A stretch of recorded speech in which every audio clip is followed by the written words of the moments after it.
You know, there's usually no way to predict when or where mass shootings like this might happen. And in fact, that's why police are always going through active shooter scenarios like this one.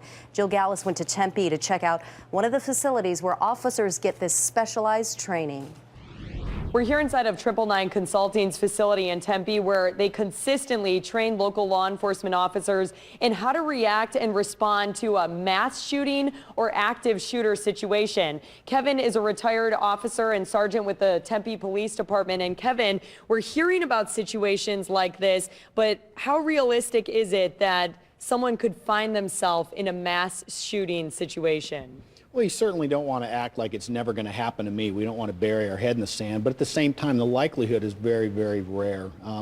You have more of a chance of being involved in an accident driving to and from work. Unfortunately, those occur so frequently, but because they occur so frequently, we don't look at them with as much concern and or just flat, horror like we do the things that occur when we have these mass shootings. Because oftentimes there never seems to be any sort of warning when or where something like this is going to take place, just as was the case yesterday with what happened in California.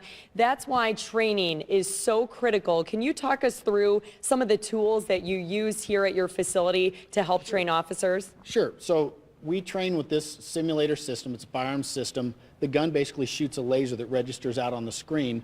So in this situation, the officer would be moving through the problem. This is an active shooter situation. You bypass people. You're moving toward the shots. You're moving toward the threat. At this point, we're trying to prevent more injury and death. You can't treat victims. You have to move past them. Here's a problem. You address the threat. The threat goes down. We continue to scan and try to figure out if there's anything else going on. At this point, you can't lower your guard.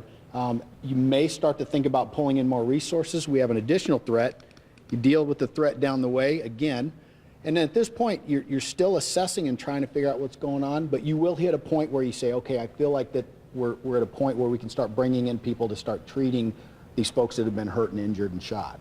And again, we just want to emphasize that this was a simulated situation, not a real life situation that happened, but it really puts in perspective sort of the mental process that officers go through when they do walk into a chaotic situation such as this one that we just saw. Lastly, if you're a citizen and you find out that you are in a life or death situation like this, what are the things that you need to remember? Well, you keep it real simple. There's, there's three things. It's run, hide, or fight.